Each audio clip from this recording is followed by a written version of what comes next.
नमस्कार दोस्तों, देखो सीखो स्टडी में आप सभी लोगों का स्वागत है। दोस्तों आज हम देखेंगे सामान्य ज्ञान का दोस्तों जो है प्रैक्टिस सेट नंबर 1 और 20 प्रश्न इंपॉर्टेंट प्रश्न होंगे जो कि बार बार एग्जाम में पूछे जाते हैं। तो चलिए स्टार्ट करते हैं। सबसे पहला नंबर जो क्वेश्चन है, मोहनजोदड़ो शब्द का अर्थ क्या है, इसका अर्थ आपको बताना है। तो देखिए जो मोहनजोदड़ो है, जिनको ऑप्शंस में से समझ में आ रहा है ऑप्शन में से उत्तर देते रहिए। इसका मतलब होता है मृतकों का टीला। क्या होता है? मृतकों का टीला। और ऑप्शन नंबर अगर बी देखेंगे तो माउंट ऑफ द डेड। तो ये दोस्तों बिल्कुल ही ठीक है। जो मोहनजोदड़ो है दोस्तों, ये जो है सिंधु सभ्यता का दोस्तों एक जो है केंद्रीय नगर था। इसकी खोज आएगा तो याद रखिएगा राखाल दास। क्या नाम है? राखाल दास जी दोस्तों जो है बनर्जी। राखाल दास बनर्जी ने दोस्तों किया था। कब किया था? 1922 में। ये सब पॉइंट्स जो मैं बता रहा हूं इनको भी आप जो है क्या करिएगा, याद करते रहिएगा। इसका मतलब होता है मृतकों का टीला या फिर जो है माउंट ऑफ द डेड। ठीक है, याद रखिएगा। पाकिस्तान के सिंध प्रांत के जो है लरकाना, सिंध प्रांत का क्या है? लरकाना है। लरकाना जिले में दोस्तों सिंधु जो नदी है उसके तट पर दोस्तों ये स्थित है। ठीक है, पाकिस्तान प्रांत के सिंध के लरकाना जिले में दोस्तों ये सिंधु नदी के तट पर है, याद रखिएगा। ठीक है, नेक्स्ट क्वेश्चन देखिए, इंपॉर्टेंट चीज भी मैं बताते जाऊंगा तो इससे जो है और भी आपके क्वेश्चंस जो है तैयार हो जाएंगे। तो दूसरा नंबर क्वेश्चन है, हड़प्पा काल का इनमें से कौन सा नगर 3 भागों में विभाजित था? कौन सा नगर था जो कि 3 भागों में विभाजित था? तो दोस्तों इनमें से आपको बताना था। तो जो धौलावीरा है, यानी ऑप्शन जो है डी राइट आंसर हो जाएगा। ये दोस्तों जो है 3 भागों में विभाजित था। यह दोस्तों जो है गुजरात, कहाँ का है? गुजरात जो दोस्तों है इस राज्य के कच्छ जिले में दोस्तों जो है, कहाँ? गुजरात का जो है कच्छ जिला है, इसमें दोस्तों ये स्थित है। और इसे स्थानीय रूप से क्या कहते हैं? याद रखिएगा, ये भी एग्जाम में आता है। कोटडा, कोटडा टिम्बा। याद रखिएगा, कोटा है ये, कोटडा टिम्बा के नाम से भी जाना जाता है। यह सिंधु नदी जो सिंधु घाटी सभ्यता है इसका एक दोस्तों ये भी जो है प्रमुख स्थल था, धौलावीरा। याद रखिए कहाँ है? गुजरात का कच्छ क्षेत्र। स्थानीय रूप से कोटडा टिम्बा नाम है। नेक्स्ट बात करेंगे, महाजनी प्रथा का सर्वप्रथम उल्लेख जो है निम्नलिखित में से किस प्राचीन ग्रंथ में हुआ है? कौन से प्राचीन ग्रंथ में दोस्तों जो है महाजनी प्रथा का दोस्तों जो है उल्लेख हुआ है? तो महाजनी प्रथा का दोस्तों जो है शतपथ जो ब्राह्मण है, यानी यहाँ पर लगाएंगे सी, इसका राइट आंसर हो जाएगा।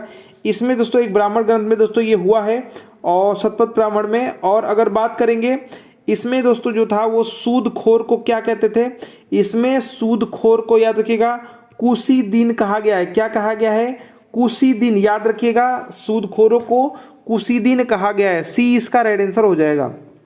नेक्स्ट क्वेश्चन देखिए, निम्नलिखित में से कौन सी नदी उत्तर, याद रखिए क्या बोला गया है, पिनाकिनी के नाम से भी जानी जाती है? याद रखिएगा, उत्तर पिनाकिनी के नाम से भी जानी जाती है। तो यहाँ पर जो पिनाकिनी है, और अगर आप ऑप्शन में देखें डी वाले में तो आपका पेन्नार है, एक ही तरह से है। तो पिनाकिनी दोस्तों जो है पेन्नार नदी को दोस्तों उत्तर जो है पिनाकिनी के नाम से जाना जाता है। याद रखिएगा पेन्नार, डी यहाँ पर राइट आंसर हो जाएगा। नेक्स्ट बात करेंगे, इसका जो उद्गम है पेन्नार का, वो दोस्तों जो है उद्गम जो है चिक्का बल्लापुरा, ऐसे लिखते हैं। याद रखिएगा चिक्का बल्लापुरा। ठीक है, जिले के दोस्तों ये कर्नाटक में है। कहाँ है? कर्नाटक में दोस्तों। ये नंदी पहाड़ियों से इसका जो होता है, क्या होता है? नंदी पहाड़ियों से दोस्तों जो है इसका उद्गम है या फिर निकलती है। नेक्स्ट बात करेंगे, 5वां क्वेश्चन, निम्नलिखित में से किस नदी का दोस्तों समागम जो है अरब में है? मतलब समागम मतलब मिलना। ठीक है, अरब में किसका है? तो इसमें से देखिए नर्मदा नदी दोस्तों जो है ये क्या है? मैकाल पर्वत के जो है अमरकंटक चोटी से निकल करके पश्चिम की ओर 1312 किमी लंबी प्रवाहित होती हुई कैम्बे की खाड़ी, मतलब कैम्बे की खाड़ी दोस्तों वही अरब सागर, ठीक है, में मिल जाती है। यानी यहाँ पर जो राइट आंसर हो जाएगा वो नर्मदा हो जाएगा। ठीक है, यह दोस्तों जो है अगर यह पर पूछा जाए कि मतलब कहाँ कहाँ से होती है, तो यह जो है दोस्तों विंध्य एवं सतपुड़ा श्रेणियों के मध्य जो भ्रंश है यानी रिफ्ट जिसको कहते हैं, घाटी से होकर के प्रवाहित होती है। यानी यहाँ पर नर्मदा राइट आंसर हो जाएगा। अमरकंटक चोटी से निकलती है, आपको पता है 1312 किमी यात्रा करते हुए जो है कैम्बे कैम्बे की खाड़ी, याद रखिएगा ऐसे अंक की मात्रा से भी लिखाता है, तो कैम्बे की खाड़ी अरब सागर में दोस्तों इसका समागम हो जाता है, तो नर्मदा याद रखेंगे आप।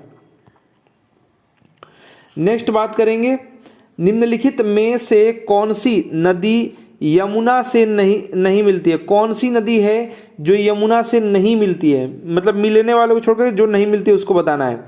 तो इनमें से अगर बात करेंगे तो सोन नदी दोस्तों जो है, सोन नदी क्या है, ये यमुना से न मिल करके किससे मिलती है? गंगा से मिलती है। किससे मिलती है सोन नदी? गंगा से मिलती है, ठीक है।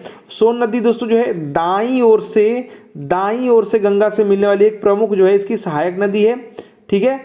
और यह दोस्तों जो है पटना के निकट, कहाँ पर? पटना बिहार, पटना के निकट दोस्तों गंगा से मिलती है। जबकि अगर बात करेंगे बेतवा, चंबल और केन, ये सभी जो है यमुना की सहायक नदियां हैं। तो वही पूछा था कौन नहीं मिलती है, तो ये जो सोन नदी गंगा से मिलती है, दाईं ओर से मिलती है और पटना में मिलती है, ये सब पॉइंट्स याद रखेंगे। नेक्स्ट बात करेंगे, भारत की 12वीं पंचवर्षीय योजना का मुख्य उद्देश्य क्या था? तो दोस्तों इसका जो है तेज सतत और अधिक समावेशी। तो देखिए अगर बात करेंगे तेज सतत जो है और अधिक जो है सम्मिलित, ठीक है। तो समावेशी के लिए यहाँ पर है, मतलब अंग्रेजी में अगर बात करें तो फास्टर और सस्टेनेबल एंड मोर जो है इंक्लूसिव ग्रोथ। तो यहाँ पर जो है डी राइट आंसर आपका ठीक ठाक दिया हुआ है। अगर 12वीं पंचवर्षीय योजना की बात करें, लास्ट वाला है, इसके बाद दोस्तों जो है योजना आयोग का ये सब काम जो है स्टार्ट हो गया है। तो यहाँ पर पंचवर्षीय योजना का दोस्तों जो है ये दोस्तों जो है 2012 से 17 है, याद रखिएगा 2012 से 17, ठीक है, 12वीं। चलिए नेक्स्ट बात करेंगे, इसमें कुछ पॉइंट्स था जैसे कि आपका इसमें जो जीडीपी 8% दर रखने का और कृषि में दोस्तों 4% ये सब वृद्धि दर का, इसमें कुछ पॉइंट्स थे, ठीक है। नेक्स्ट देखिए, नेक्स्ट क्वेश्चन है, भारत में श्वेत क्रांति के जनक के रूप में किसे जाना जाता है? तो श्वेत क्रांति के रूप में दोस्तों जनक के रूप में डॉक्टर वर्गीस कुरियन को जाना जाता है, याद रखिएगा वर्गीस कुरियन, ठीक है। श्वेत क्रांति यानी दूध उत्पादन से रिलेटेड है ये। नेक्स्ट बात करेंगे, भारतीय संविधान अपने नागरिकों को खालिस्तान है कि समानता का वचन देता है? तो किसकी समानता? तो देखिए अनुच्छेद, अभी तो जो है यूपी पुलिस में एज का लेके हुआ था, तो बोला गया था, क्या बोला गया था? अवसर की समानता, ठीक है। तो अवसर की समानता दिखिए यहाँ पर, अच्छा अवसर की समानता दिया है, अभिव्यक्ति भी दे दिया है, ठीक है। तो अगर हम बात करेंगे तो यहाँ पर दोस्तों जो है इसमें अवसर की समानता है लेकिन अभिव्यक्ति नहीं है, हैसियत कह सकते हैं और प्रतिष्ठा भी इसको कहते हैं। क्या कहते हैं इसको? प्रतिष्ठा की समानता भी कहते हैं, ठीक है। अनुच्छेद 16 देखेंगे तो आपको वहां पर मिल जाएगा। तो यहाँ पर देखिए बी यहाँ पर राइट आंसर होगा, ठीक है। अवसर की समानता में जनरल के लड़के कह रहे थे कि हमारा 18 से 22 साल ही है और मतलब कि हमको तो अवसर ही नहीं मिला, ऐसे करके बातें रखी जा रही थी। नेक्स्ट देखिए, निम्नलिखित में से किसने पहले 1934 में संविधान सभा का सुझाव प्रस्तावित किया? किसने 1934 में? दोस्तों जो है एम.एन. रॉय ने सर्वप्रथम दोस्तों जो है इसका सुझाव का दोस्तों किया था, ठीक है, एम.एन. रॉय। तो यहाँ पर राइट आंसर क्या हो जाएगा? डी हो जाएगा, 1934 में दोस्तों, ठीक है। इसके दोस्तों जो है विचार को मूर्त रूप देने के लिए पंडित जवाहरलाल नेहरू ने इसके बाद दोस्तों जो है 1936 में दिसंबर में, ठीक है, कांग्रेस का जो फैजपुर वाला अधिवेशन था इसमें संविधान सभा के अर्थ तथा महत्व की व्याख्या किया, ठीक है। तो दोस्तों सर्वप्रथम की बात करेंगे 1934 में, तो याद रखिएगा एम.एन. रॉय। नेक्स्ट बात करेंगे, संविधान सभा की अल्पसंख्यकों की उप समिति के अध्यक्ष का नाम बताएं। तो दोस्तों पूछा जा रहा है, ध्यान दीजिएगा, इसमें बहुत सारी चीजें मैं अभी बताने वाला हूं, ध्यान दीजिएगा क्या क्या इसमें पूछा जाता है। ये समिति, उप समिति ऐसे करके क्वेश्चन आता है, ठीक है। तो देखिए ध्यान दीजिएगा कैसे कैसे क्वेश्चन पूछे जाते हैं। एक आपका आता है संघ शक्ति समिति, ये क्या पूछा गया, ध्यान दीजिए, उप समिति, यानी किसी समिति के अंतर्गत जब ये आया होगा तब ये उप समिति बना होगा। तो अभी मैं आपको बताऊंगा। पहला जो पूछा जाता है जो है संघ जो है शक्ति समिति, तो उसका याद रखिएगा पंडित जवाहरलाल नेहरू, ठीक है।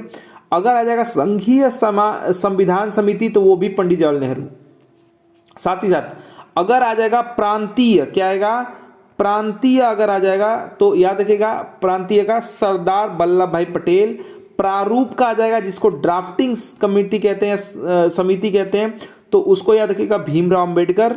मौलिक अधिकारों, इसी के अंतर्गत देखिए अभी आएगा मौलिक अधिकारों अल्पसंख्यकों एवं जनजाति और अपवर्जित क्षेत्रों से जो संबंधित जो परामर्श समिति थी वह सरदार वल्लभ भाई पटेल जी के जो है अंतर्गत थी।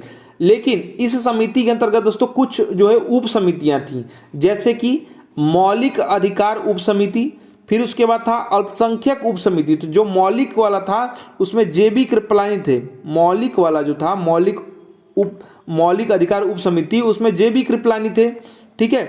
लेकिन जो अल्पसंख्यक वाला था इसमें दोस्तों जो है HC मुखर्जी थे। तो यहाँ पर ये इतना डीप क्वेश्चन पूछ लिया गया, ठीक है। ऐसे ही इसको मैं अच्छे से एक बार जो है समितियों पे वीडियो लेके आऊंगा तो उसमें बता दूंगा। प्रक्रिया समिति का सुन लीजिए, डॉक्टर राजेंद्र प्रसाद थे। राज्यों के लिए समिति जो था वो पंडित जवाहरलाल नेहरू जी थे, और संचालन समिति के डॉक्टर राजेंद्र प्रसाद थे, ठीक है। तो यहाँ पर जो है याद रखिएगा उप समिति जब बात करेगा अल्पसंख्यकों के तो HC मुखर्जी जी थे। नेक्स्ट बात करेंगे, यहाँ पर पूछा जा रहा है आपसे प्रतिबल का SI इकाई क्या है। तो दोस्तों जो प्रतिबल का जो SI इकाई है वो आपका यहाँ पर पास्कल हो जाएगा। क्या हो जाएगा, पास्कल यहाँ पर राइट आंसर है, यहाँ पर हो जाएगा, ठीक है। प्रतिबल बराबर होता है F, प्रतिबल बराबर क्या होता है F/A, और यहाँ पर जो है F जो है बल है, ये क्षेत्रफल है, एरिया है, ठीक है। वैसे ही आपका दाब का भी होता है, दाब का भी दोस्तों क्या होता है पास्कल ही होगा, ठीक है। ये तो हम रटा रटाए रहना चाहिए। नेक्स्ट बात करेंगे पराध्वनिक गति का जो है मापांकन दोस्तों जो है किस इकाई से होता है। पराध्वनि का पूछा जा रहा है, तो पराध्वनि जो है सुपरसोनिक स्पीड होता है पराध्वनि गति, ठीक है। यानी पराध्वनि मतलब क्या है, जब भी दोस्तों जो है इसका मापांकन होगा तो इसको दोस्तों जो है मापते हैं मैक या मैक नंबर में, किसमें, मैक या मैप नंबर में।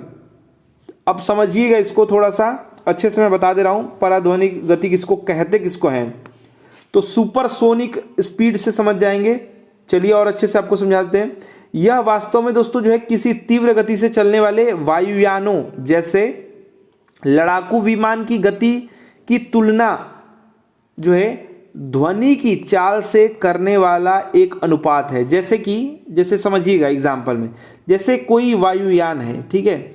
वायुयान दोस्तों जो है ना जब क्या होगा ध्वनि के चाल के बराबर चलेगा तो इसको कहेंगे 1 मैक, ये था ना 1 मैक कहेंगे ध्वनि के बराबर, और उसी की आवृत्ति में अगर बढ़ता जाएगा तो 2, 3 ऐसे कहते जाएंगे, ठीक है। तो ये है आवृत्ति का मात्रक जो होता है आप जानते हैं हर्ट्ज होता है, तो यहाँ पर ये मिलान टाइपिंग मिस्टेक हो गया है, स्पेस हो गया है। भूकंप के लिए दोस्तों जो है मापांकन करते हैं तो आप रिएक्टर करते हैं, और समुद्री जहाज की दोस्तों जो है इकाई को मापने के लिए क्या करते हैं नॉट का उपयोग करते हैं। तो ये सभी याद रखिएगा, ठीक है। नेक्स्ट बात करेंगे अवमूल्यन का अर्थ है। अवमूल्यन का अर्थ क्या है, अवमूल्यन का अर्थ दोस्तों जो है जो मुद्रा है उसको कम करने का, जो है उसके मान को कम करने का। तो यहाँ पर अगर ऑप्शंस देखिए, सी देखिए, अवमूल्यन का अर्थ क्या होता है, अन्य देशों की मुद्रा की तुलना में घरेलू जो मुद्रा है, मुद्रा की तुलना में घरेलू मुद्रा का मान को कम करना, ठीक है।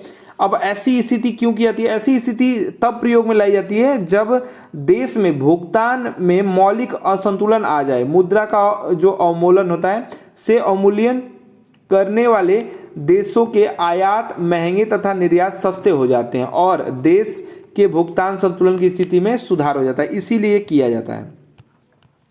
नेक्स्ट देखिए, नेक्स्ट आपका जो 16 नंबर क्वेश्चन है ये है अगस्त 2023 का करंट में कौन सा राज्य आयुष्मान भारत डिजिटल मिशन यानी इसको कहेंगे ABDAM, ठीक है।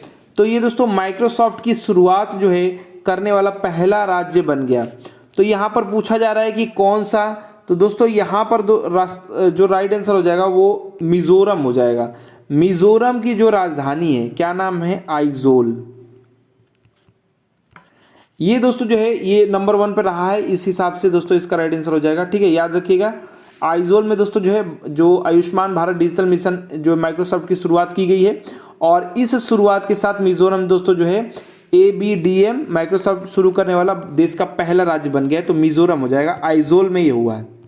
ठीक है, नेक्स्ट बात करेंगे, वर्ष 2023 के US ओपन चैंपियनशिप में महिला एकल वर्ग टूर्नामेंट जीता, मतलब किसने जीता ये पूछा जा रहा है।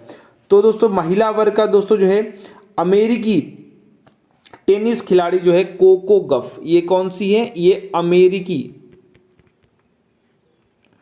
ठीक है, इसने दोस्तों जो है किसको हराया, इनको हराया। ठीक है, क्या नाम है, आर्याना दोस्तों जो है सबालेंका को हराकर दोस्तों ये जीता। ठीक है, याद रखिएगा, अमेरिकी है कोको गफ, 2023 का US ओपन चैंपियनशिप महिला वर्ग का टूर्नामेंट इन्होंने जीता है।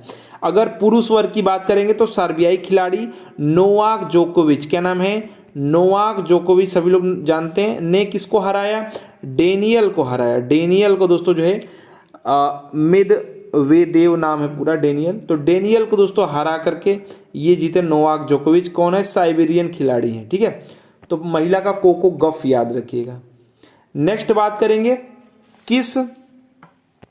किस देश ने फीफा जो है महिला विश्व कप, ध्यान दीजिएगा फीफा वाला पूछा जा रहा है। ठीक है, यानी फीफा मतलब फुटबॉल। ठीक है, महिला विश्व कप 2023 का खिताब जीता, तो यहां पर देश पूछा जा रहा है। ठीक है, तो महिला का पूछा जा रहा है, ये भी याद रखिएगा। तो इसमें पुरुष महिला ये सब आप याद रखेंगे। तो 20 जुलाई 2023 का करंट है से लेकर के 20 अगस्त 2023 तक फीफा जो है महिला विश्व कप चला। इसका आयोजन जो है ऑस्ट्रेलिया और न्यूजीलैंड में किया गया। इसका जो आयोजन हुआ वो ऑस्ट्रेलिया और न्यूजीलैंड में किया गया, और फाइनल मुकाबले में स्पेन दोस्तों जो हराया, और किसको हराया, इंग्लैंड को हराया, यानी ये जीता है, और दूसरे नंबर पर दोस्तों जो है इंग्लैंड है। ठीक है, पराजित करके महिला विश्व कप इन्होंने जीता है। इसमें दोस्तों जो है स्वीडन जो है ये तीसरे स्थान पर रहा, तो मैं लिख दे रहा हूं, पहले स्थान पर स्पेन, दूसरे स्थान पर जो है इंग्लैंड को हराया, और तीसरे स्थान पर स्वीडन रहा। ठीक है, इसका आयोजन याद रखिएगा ऑस्ट्रेलिया और न्यूजीलैंड। ठीक है, ये याद रखेंगे। नेक्स्ट बात करेंगे, नेक्स्ट क्वेश्चन है, महाराष्ट्र सरकार द्वारा, ये द्वारा लिखने में थोड़ा प्रॉब्लम हो रहा है, टाइपिंग मिस्टेक हो जा रहा है।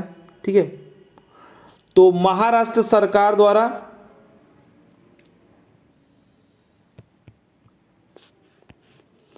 स्थापित पहले उद्योग रत्न अवार्ड से दोस्तों जो निम्नलिखित में से किसको सम्मानित किया गया पूछा जा रहा है। तो देखिए रत्न है ना, तो आप रतन टाटा याद रखिएगा। ठीक है, महाराष्ट्र जो है सरकार द्वारा जो है स्थापित पहले जो है उद्योग रत्न अवार्ड से किसे सम्मानित किया गया है, तो रत्न है, तो रत्न से आप रतन टाटा याद रखिएगा। ठीक है, ये दोस्तों अगस्त 2023 का जो है करंट अफेयर है। प्रसिद्ध उद्योगपति जो रतन टाटा है, इनको महाराष्ट्र सरकार द्वारा दोस्तों जो है उद्योग रत्न पुरस्कार से सम्मानित किया गया है।